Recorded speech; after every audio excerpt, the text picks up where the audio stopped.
invité aujourd'hui est Daniel Dory, il est géographe, spécialiste du terrorisme et vous l'avez peut-être croisé dans la revue Conflit, l'une des revues parmi lesquelles il écrit. Bonjour Daniel Dory. Bonjour. Alors avec la crise du Covid, on a l'impression que le terrorisme est passé un peu au second plan des préoccupations gouvernementales et des inquiétudes même des Français. Est-ce qu'il existe aujourd'hui encore un risque terroriste en France élevé ? Oui, il existe un risque terroriste élevé, mais ce qui a diminué, c'est la place du terrorisme dans l'agenda des peurs qui sont distribuées dans la population. Il y a la nécessité, pour les types de régimes dans lesquels nous vivons, de doser et de différencier les peurs. Alors on a schématiquement 3 grandes peurs. On a la peur du réchauffement global dont on a du mal à sentir les effets encore, mais c'est extrêmement rentable. Il y a la peur du terrorisme et là-dessus est venue la peur du Covid. Et donc, en fonction des conjonctures, on met au premier plan les unes ou les autres, ce qui n'empêche pas que dans le cas du terrorisme, il n'y a pas de peur à avoir. Il s'agit de prévoir, de prévenir et de considérer que le risque existe. Alors, quelle est la nature du risque ? Ça dépend de la façon dont on définit le terrorisme. Mais justement, j'en reviens à cette question. Qu'est-ce que le terrorisme ? Quelle est sa définition ? Eh bien, c'est une technique de communication violente. C'est une technique dans laquelle la violence qui est exercée sur une victime est choisie, cette victime, en fonction de son identité, qui n'est pas une identité personnelle, c'est-à-dire on ne vous en veut pas à vous. Mais on en veut à ce que vous représentez. Et on en veut à l'audience que cet attentat va produire. Pour comprendre le Bataclan, c'est essentiellement de l'électorat bobo de Hollande. Il n'en voulait pas aux gens qui sont morts, spécifiquement, qu'ils ne connaissaient pas. Mais l'attentat a lieu dans un endroit où ce type de population, plutôt de gauche, plutôt cosmopolite, avec des étrangers, il faut toujours, si on peut, quand on est terroriste, avoir des étrangers, parce que ça multiplie l'effet de communication, l'effet médiatique. Et donc, ces gens-là ont ce que j'appelle une identité vectorielle, c'est-à-dire que leurs cadavres, pour parler leurs cadavres et leurs blessures, sont des vecteurs de messages. L'objectif du terroriste, c'est de transmettre des messages. C'est-à-dire qu'il y a une diversité sociologique parmi les victimes du Bataclan qui fait que n'importe qui peut connaître quelqu'un qui y était. D'une part, n'importe qui, jusqu'à un certain point. S'il voulait viser un autre public, ils auraient attaqué la maison des jeunes Pablo Neruda quelque part dans le 93, ça aurait été un autre public. Ici, c'est toucher des gens qui ont un profil socio-culturel et ethnique particulier. Donc, le terrorisme n'est jamais aveugle. Il y a des effets, des effets secondaires, mais le terrorisme vise des lieux, des moments et des victimes qui ne sont pas aléatoires. Et c'est donc, je répète, une technique de communication. Alors, faut-il savoir qui a pour l'instant besoin de communiquer de façon violente ? C'est comme ça que j'envisage la possibilité de risque terroriste, pour répondre à la question. Le terrorisme n'est pas une entité abstraite. Le terrorisme est le résultat d'une action d'un groupe, généralement, plus rarement d'individus isolés, mais ces individus sont isolés physiquement. Ils ne sont pas isolés par les réseaux, par Internet, ils ne sont pas isolés parce qu'ils appartiennent à une idéologie, notamment le djihadisme, mais le risque est lié au fait de savoir s'il y a des groupes, des organisations qui ont intérêt de produire des messages, ou bien si des institutions, des groupes, voire le gouvernement, a envie de produire des messages via le terrorisme. C'est justement ce qui s'est passé fin novembre il y a eu des arrestations d'un groupe qui se serait fait appeler Recolonisation France et qui serait un terrorisme nationaliste français. Qu'est-ce qu'il en est de ce type de cellules? Est-ce que ce sont des cellules vraiment dangereuses? Qui sont-ils finalement même? C'est très tôt pour répondre exactement à la question, parce que l'on ne sait pas. Ça vient de se produire, c'est-à-dire les cas de terrorisme nécessitent parfois des mois, voire des années, avant d'avoir la clé des enjeux et la clé des complots de chaque affaire. Ce qui est très frappant, c'est que avant les élections, généralement, surgissent des groupes généralement de bras cassés qui, curieusement, appartiennent à la mouvance de l'ultra-droite, l'extrême droite. Dans beaucoup de cas, on a lieu de penser qu'il y a certaines infiltrations du côté de l'État vers ces organisations, pour peu qu'elles existent. En tout cas, grâce à Dieu, ces dangereux terroristes se font toujours prendre bien avant qu'ils aient commencé le début d'une timide entreprise de mise en forme d'un projet. Ce qui n'est pas le cas des djihadistes qui, eux, réussissent à pousser jusqu'au bout. Dans le cas de l'ultra-droite, entre guillemets, généralement, on a affaire à... Alors, il y a des vrais malades qui sont capables de penser que l'on va lutter contre l'invasion en Europe par l'assassinat du marchand de kebab. Il doit y en avoir. Est-ce qu'il représente un danger? Non. Peut-être pour le marchand de kebab, mais il ne représente pas un danger pour l'État, pour la structure de la société, en aucune manière.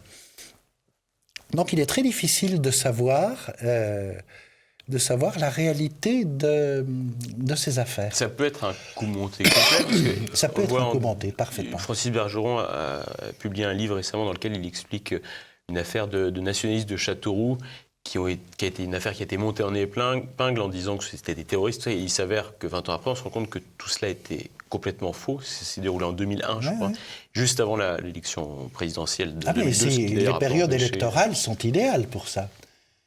Et surtout maintenant que l'on assiste à une prise de conscience massive, confuse, mais massive, de la réalité de ce que représente l'invasion migratoire, de ce que représente la relation entre l'islamisation et l'insécurité, par exemple, mais pas l'insécurité nécessairement de la petite délinquance et criminalité, mais l'insécurité culturelle. C'est-à-dire que l'on prive consciemment un peuple de la représentation possible de son avenir. En vrai de conséquence, ce peuple va résister. Et il s'agit pour ceux qui promeuvent cette politique de criminaliser cette résistance. Et donc, le terme terroriste, qui est un terme, pourquoi il faut bien le définir, s'y prête. Puisqu'il y a en quelque sorte 3 strates dans le terrorisme auxquelles il faut être très attentif. Il y a la première qui est la strate polémique.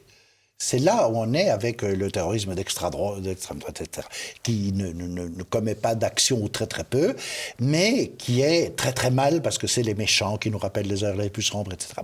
Donc cette strate polémique est une strate dans laquelle on désigne l'ennemi absolu. C'est pourquoi on dit on ne négocie pas avec le terroriste. Alors qu'en fait, généralement, on négocie avec le terroriste, d'autres s'y prêtent des otages. Mais officiellement, on ne négocie pas avec le terrorisme. Le terrorisme est un barbare, commet des crimes lâches, c'est sanguinaire et bien sûr barbare, l'idée du barbare, ce qui donne des discours habituels. Nous condamnons avec la plus grande fermeté les actes lâches, et les assassinats barbares, etc., comme si on avait des discours de l'autre côté. Nous félicitons des assassins courageux qui commettent des crimes non barbares.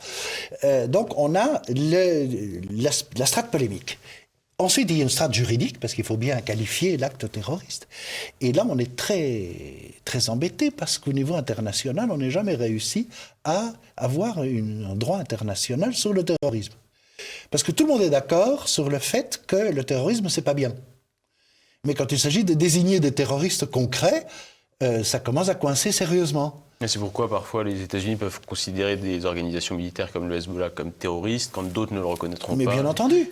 Ou cesser à un certain moment, comme certaines organisations iraniennes qui luttaient contre le régime actuel en Iran, qui étaient considérées comme terrorisme clairement, le mec, et dès le moment où ils ont été mis sous contrôle du Mossad et de la CIA, on a considéré qu'ils étaient plus terroristes. Le terrorisme est une étiquette que l'on gère de façon politique. Il y a des listes d'États, des États qui ont des listes d'organisations terroristes qui changent en fonction des moments et des conjonctures géopolitiques. Et enfin, il y a la strate scientifique. Et la strate scientifique, c'est à quoi je me consacre, c'est l'analyse de l'espace-temps du terrorisme. On a fait une série de travaux, notamment avec Hervé Théry, qui assure la cartographie remarquable de ces travaux. Et on a de mieux en mieux compris, en utilisant des bases de données, la localisation, la dynamique spatiale et temporelle des faits terroristes. Et surtout, ce qui est crucial, c'est l'identité des victimes. C'est-à-dire, lorsque l'on s'attaque aux policiers, aux militaires, ce qu'on appelle des cibles dures, lorsque l'on s'attaque à ce genre de cibles, c'est généralement des actes de guérilla. Alors que le terrorisme au sens technique, parce qu'il faut en rester là, le terrorisme au sens technique s'attaque à des, entre guillemets, civils. On ne parle jamais d'innocents, parce que qui décide que quelqu'un est innocent ou coupable? Ça n'a pas de sens. Mais des civils ou certains poussent la définition jusqu'à admettre des militaires hors des activités de combat. Mais généralement, il s'agit de civils, type Bataclan. Là, on a clairement un attentat de nature terroriste avec le message qui va avec. D'ailleurs, expliqué au moment de l'attentat lui-même. Nous faisons ça pour nos frères qui sont en Syrie. Enfin, il n'y a absolument aucun doute.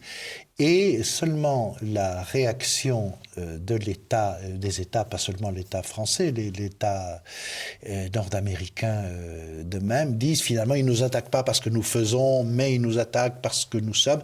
Oui, sans doute. Mais il y a aussi le fait qu'il y a des bombardements, qu'il faille ou pas bombarder est secondaire ici. Mais il y a des bombardements. Et donc, il y a une riposte asymétrique, puisqu'ils n'ont pas d'avion, il y a une riposte asymétrique face à une situation de conflit violent.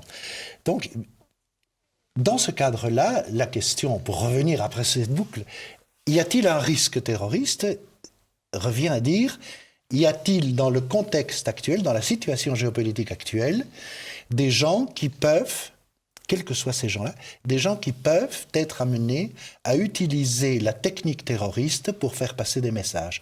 Est-ce que cela convient à quelques acteurs ou à quelques acteurs de la situation géopolitique dans son ensemble? La réponse est oui. Et qui alors? Toutes sortes de gens. Ça peut être des États.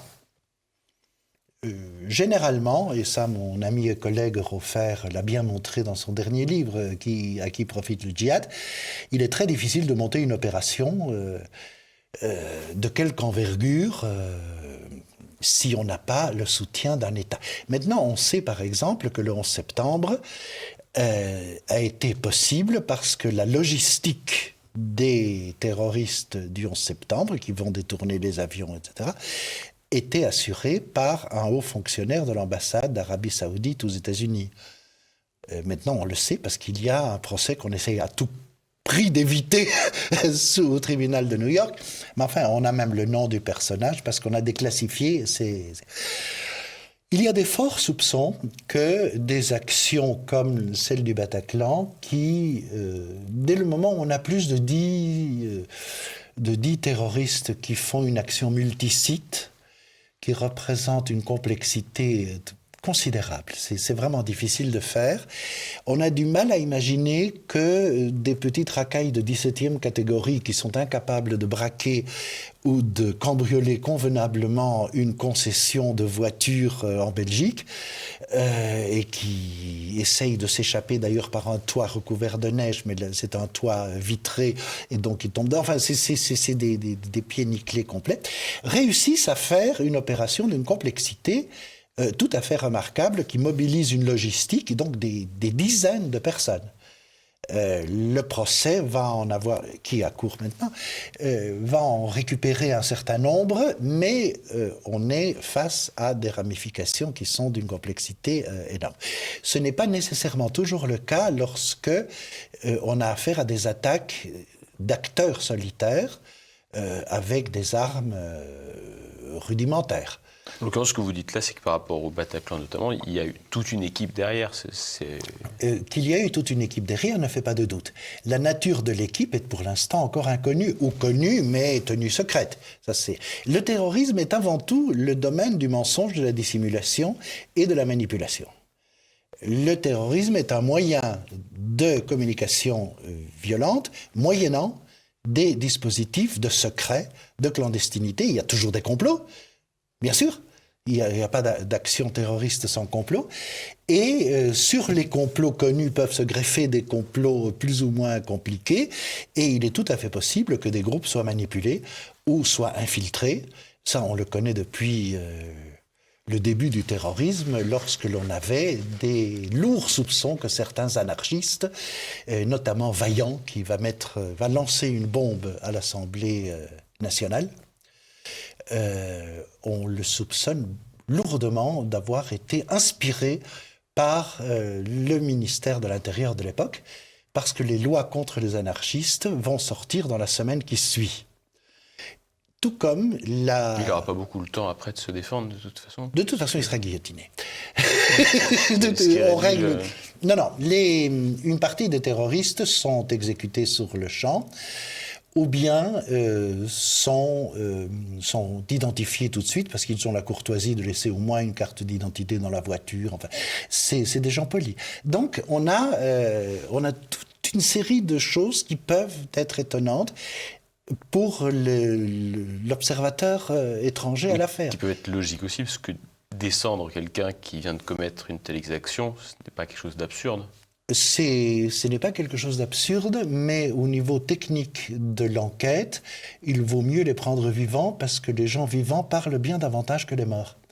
Donc, il peut être raisonnable de faire tout pour les capturer, au moins blesser, enfin les neutraliser s'ils sont vraiment très très agressifs. Mais enfin, une fois qu'on les a tués, c'est beaucoup plus gênant de poursuivre l'interrogatoire.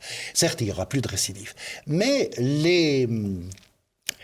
les affaires de terrorisme qui se terminent par des morts sont très difficiles à élucider parce que il y a des questions auxquelles on n'a pas de réponse. Beaucoup de réponses sont secrètes, bien évidemment, puisque les services secrets qui s'occupent de l'enquête ou les services de police qui sont tenus au secret ne vont pas tout dire. Mais ce qui peut aussi être légitime, parce que si ça crée une certaine frustration chez le public, dans l'opinion, et à plus forte raison pour les familles des victimes qui aimeraient en savoir plus, il peut possiblement aussi y avoir des raisons d'État qui font que le tout venant n'a pas à le savoir. C'est aussi Absolument. légitime. C'est totalement légitime.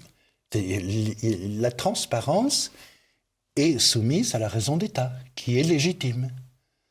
Cela dit, lorsque l'on analyse le phénomène au deuxième degré, c'est-à-dire celui de l'analyse scientifique, moi je ne l'analyse pas dans le sens politique. Je l'analyse au sens de l'étude géopolitique du terrorisme. Et là, j'ai quand même rudement envie de savoir qui est derrière. Alors, très souvent, on a des soupçons très lourds, mais il est très difficile de le confirmer, donc on ne dit rien. On a des informations qui peuvent arriver par diverses sources, et donc on ne peut rien dire non plus parce que ce sont des sources confidentielles. On est tenu quand même à une certaine responsabilité éthique dans le travail, mais il faut savoir, ça on on peut le dire, on peut savoir que généralement, derrière des grosses opérations, il y a des commanditaires qui peuvent être surprenants. Parce que le terrorisme est une opération qui peut s'assimiler à un couteau suisse de la politique. C'est tout petit, c'est pas cher, mais ça sert à des tas de choses. Le tout est de savoir qui l'utilise au bon moment. Et on a, grâce à l'histoire du terrorisme, qui est une discipline qui est en train de se développer, ou une sous-discipline qui est en train de se développer dans les études sur le terrorisme, on est en mesure de comprendre, quand les événements sont très, on dit techniquement froids, c'est-à-dire que les protagonistes sont morts en général, que le dossier, que le conflit est désamorcé, on est en mesure de savoir qu'il y a beaucoup d'acteurs impliqués, parfois involontairement d'ailleurs, et qu'une attaque terroriste de moyenne importance, puisque les attaques sont en général, le terrorisme tue peu, contrairement à ce que l'on pense, mais donc une attaque de moyenne importance peut déboucher sur des ramifications tout à fait surprenantes. Et c'est un point important de savoir que le terrorisme tue peu parce que généralement on est fasciné par le 11 septembre. Mais le 11 septembre est ce qu'on appelle techniquement un signe noir, c'est-à-dire un événement tout à fait improbable. Généralement, l'attentat terroriste tue moins de 50 personnes. C'est 50 personnes de trop, hein, c'est clair. Mais disons, le côté spectaculaire, plus de 100 personnes, c'est très rare. Mais ça, un pilote dépressif de la Germanwings fait ça sans aucun problème. C'est-à-dire, c'est de l'ordre. Il faut bien avoir l'ordre de grandeur. Ce n'est pas la quantité des victimes qui importe, c'est la qualité des victimes qui importe. C'est le spectacle, en fait. C'est le spectacle, absolument, c'est le spectacle, et c'est pourquoi ils choisiront des victimes à l'identité vectorielle la plus spectaculaire possible. Par exemple, des gens en vacances.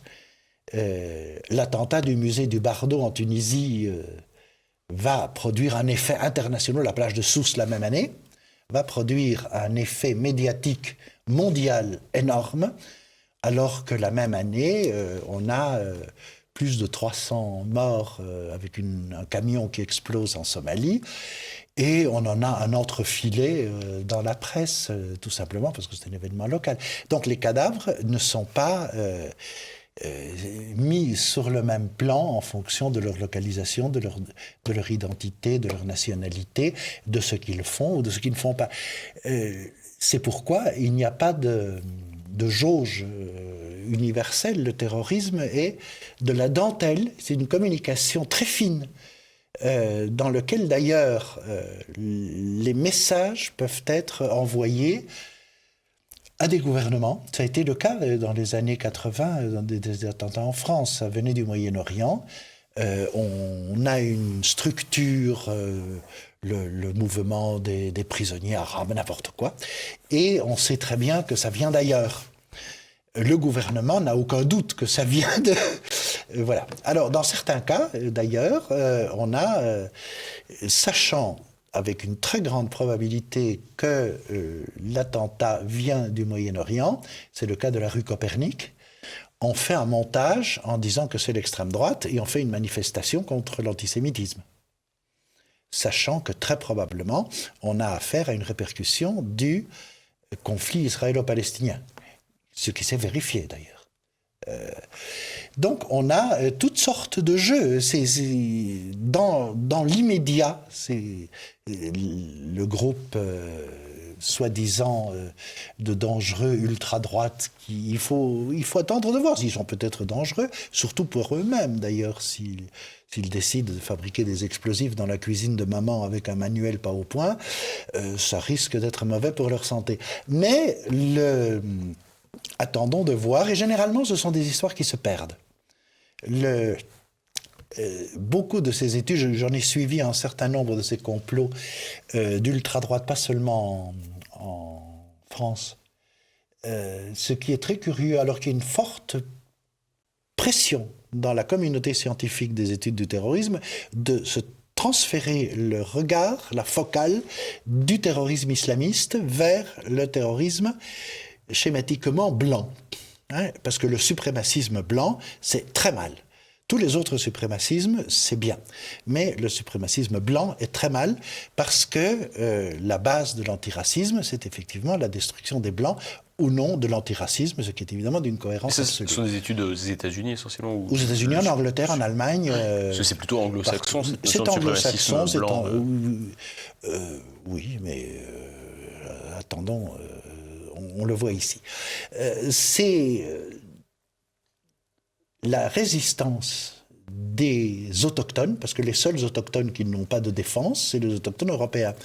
Les autochtones du Grand Nord, les autochtones d'Afrique, les autochtones d'Asie, tous on trouve merveilleux qu'ils gardent leur culture, waouh, c'est super. Mais les autochtones européens, paraît-il, n'ont pas de droit particulier à survivre. Et s'ils résistent, la forte pression actuelle, qui est en train de se concrétiser dans des publications, en fait, je prévois de publier quelque chose là-dessus bientôt, s'ils résistent, cette résistance va être intégrée dans le cadre du terrorisme, dans le sens polémique. Pas technique, parce qu'ils n'utilisent pas de la violence communicative, ou très rarement, mais va être du terrorisme parce que le blanc résistant, le blanc autochtone résistant sur cette ère européenne est considéré comme quelqu'un d'absolument insupportable, qui nous rappelle les heures les plus sombres. Donc, on est dans une configuration dans laquelle le terrorisme, je répète, c'est un couteau suisse, peut servir à toutes les fins d'un pouvoir qui est fragilisé dans sa légitimité. Et alors on fait de la répression. Très clairement, on prend 2 ou 3 éventuellement farfelus ou des vrais malades. On a toujours dans tout univers politique des gens qui ne sont pas tout seuls dans leur tête. Et il est possible qu'un certain nombre de ces individus vont avoir des comportements vraiment dangereux, enfin, et pas supportables, et illégaux, et tout ce que l'on veut. Et il faut les empêcher de nuire. Et on va utiliser une répression absolument claire, dure, contre ces groupes-là, comme exemple pour le reste de la mouvance susceptible de résister à la destruction de la société européenne. Voilà un avenir bien sombre que vous décrivez. C'est l'avenir que nous sommes en train de vivre. Ce n'est pas l'avenir. C'est l'interprétation avec des mots relativement clairs de la situation que nous sommes déjà en train de vivre. Le fait que des complots soient déjoués, que ces complots soient reliés entre eux avec des mouvances dangereuses, et parce qu'il n'y a rien de plus complotiste que les anticomplotistes. Puisque dans le cerveau de la gauchosphère qui lutte contre le complotisme, les complotistes n'arrêtent pas de comploter et les menacent complètement tout le temps. Donc c'est un raisonnement totalement en miroir, mais le miroir de l'autre côté est biaisé.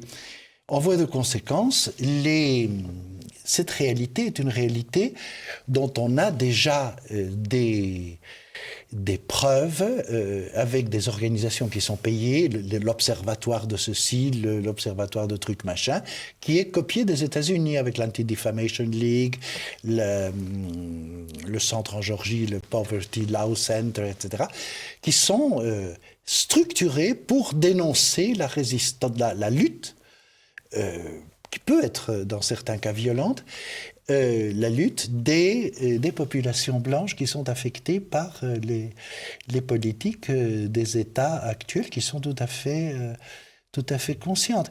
Et pourquoi le terrorisme va demeurer comme étant l'un des opérateurs de peur collective, ce qui nous ramène au début, c'est-à-dire on a le climat, on peut appauvrir les populations sous sous la rubrique de écologique, puisque l'objectif, c'est bien sûr d'appauvrir les populations.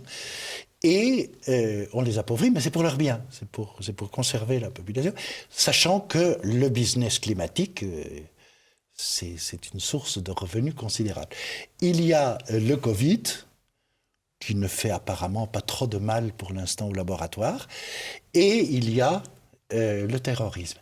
Et en fonction de la conjoncture et de la situation géopolitique et des pays différents, chacun de ces pays va gérer des politiques publiques en fonction de la gestion de ses peurs. Mais le terrorisme doit toujours être à l'horizon parce que c'est l'ultima ratio.